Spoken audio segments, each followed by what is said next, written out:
Hello everyone! Welcome back again to my channel. Happy second year anniversary sa EDC. No, mga kalingap, pero hindi po yan ang pag-uusapan natin. Pero bago natin simulan yan, meron tayong pag-uusapan syempre about dito sa napanood natin sa live ni Kuya July na may mga comment doon bakit daw si Kalingap Jomar ay hindi nagpo-post na kasama itong si Carla. So pag-uusapan po natin sa video na ito. Pero bago natin simulan yan, huwag niyo pong kakalimutan mag-subscribe. Bal Santos Matubang, Kalinga Frab, at Edna Vlogs, at ang inyong lingkod, Gandang Emmy. Sa mga hindi pa po nakapag-subscribe, please subscribe and please hit the notification bell para lagi po kayong updated sa aking mga ina-upload na mga reaction video. So ito alamin natin at pag-usapan natin mga kalingap. Bakit nga ba hindi nagpo-post sa Facebook itong si Kalingap Jomar o si Kalingap Edu? So alamin natin mga kalingap. Tara, panoorin po natin ang video na ito.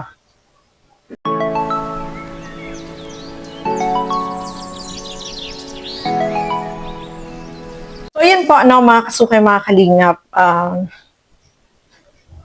Napapansin ng iba na hindi raw nagpo-post nagliman lang nagma-my day itong si Jomar, kahit si Kalingap Edo ganun din mga kalingap.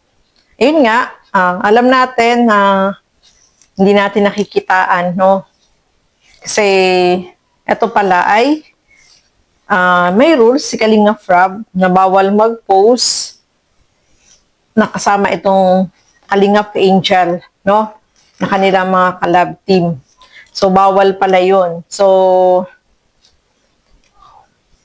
yun nga, sabi nga ni Kalinga Frab, kahit si Kalinga Frab ay napaka-comment doon. Sabi nga niya, may rules po ako na bawal mag-post at sumusunod lang po si Jomar.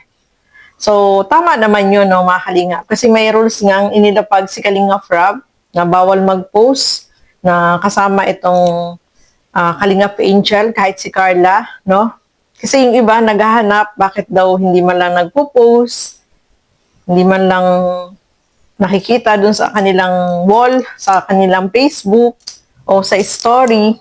So, yun naman pala, mga Kalingap. Sumusunod itong si Papa Joms kay Kalingap Rob kasi may rules na inilapag itong si Kalingap Rob. So, napansin din yun ng iba, sabi, bakit hindi nga daw nagpo-post. So, alam na natin, mga kalingap, na pinagbawalan sila na mag-post ng mga picture ng kanilang kapartner, kanilang collab team. So, sumusunod lang po sila. Kahit nga si Kalinga Pedro, di ba? Hindi mo makitaan na kahit magkasama sila, hindi siya nag-picture na ipopost sa kanyang Facebook kasi Facebook naman yun. Pero, hindi rin siya makikitaan na nagpo-post mga kalingap. So, yun ang kagandahan sa kanila. Talagang sumusunod po sila, si Kalingap Jomar at saka si Papa Joms. So, yung mga nakapansin doon, yun ang dahilan. Kaya hindi sila nagpo-post ng picture na magkasama sila. Kahit siguro may mga lakad o may pinupuntahan, hindi sila nagpipicture na ipopost niya kaagad sa social media, mga kalingap. Yung pala, mayroong rules na sinusunod sila na tama naman po, na sundin nila kasi ipinagbabawal yun. Especially itong nangyari, dito kay Joy, na nakuhaan siya ng picture na natutulog dito sa balikat ni Fran. So, hindi yun magandang tingnan, Marami yung nakapansin at kumalat na po yung picture na yon mga kalingap. At, siyempre, iba-iba tayo ng opinion, iba-iba tayo ng pananaw dun sa nakita natin. Sa atin, okay lang. Kasi may edad na naman, nasa tamang edad na naman sila. Pero yung iba na nakakakita, iba yung kanilang impression, iba yung nasa isip nila.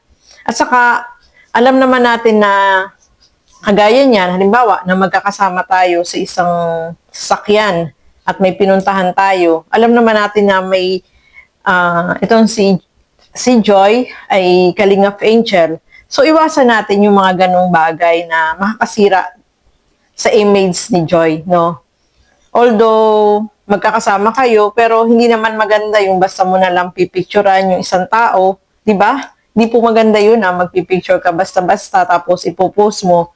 Ano sasabihin nyo? Ba't may pinost yan? Patanggalin mo yan. Paano pa matatanggal? Kumalat na. Nakuha na ng iba. Kasi kapag once na nag-post ka ng picture dyan, ilang seconds lang, minuto lang, kakalat na yun kasi kukuhain nila, ipopost din nila sa kanilang, kanilang FB, no? So, kumakalat. Kahit i-erase mo pa yan, kumalat na. So, hindi po maganda. Kaya, ingatan natin, no? Especially yung mga Kalingap Angel natin, no? Ingatan natin na huwag silang mabas or may masabing hindi maganda laban sa kanila. Kasi iniingatan nga natin itong mga Kalingap Angel, no? Especially, nag-aaral siya. Iba-iba kasi tayo ng pananaw, iba-iba yung opinion natin sa buhay, hindi naman tayo pare-parehas, hindi naman tayo pare-parehas na nakaunawa. Yung iba, makikitid yung utak, yung iba yung iniisip. So, magkakaiba po tayo, no, mga Kalingap. So, ang the best na gawin dyan is iwasan na lang, no, para hindi na maulit pa. Kasi kumalat na yung picture na yon, hindi na natin ma-erase pa kasi ano na yun, kumalat na. Marami na nakakita, marami na nag-post nun. So, hindi na ma-erase. Kahit i-erase mo pa, wala na, hindi na. So, dapat ingat-ingat na lang, no? Especially kapag may mga ganyan. Kasi hindi po maganda. Kasi ano yun private na, dapat yung private, gaya niya, na magkakasama kayo. Huwag mo na i-public pa yung mga ganong nakikita mo na may yung mga makakakita ay mayroong masasabi, no, mga Kalingap. Mahirap po yung ganon. Kaya iwasan na lang, no? Kasi kapag mga ganon, talagang hindi may iwasan na may mga negative comments, merong hindi magandang sasabihin doon sa kailan na kay Choi, no? Mga Kalingap. Kaya ingat-ingat na lang. Sa susunod, sana wag nang maulit pa, no? Yung mga ganon na basta-basta ka mag-picture, ipopost mo kaagad. Ano yun hindi pwede na ganon basta-basta kasi pangit tingnan, no, mga Kalingap. At saka, ingatan natin yung Kalingap Angel, no, kahit na alam pa ni Kalingap Rob o ng sino man na kasama nyo, ito si Joy, sana iwasan na lang yung mga ganon. Alam naman natin, yung mama at saka yung kapatid ayaw, no, na magtambal yung dalawa, na magkasama sila, di ba?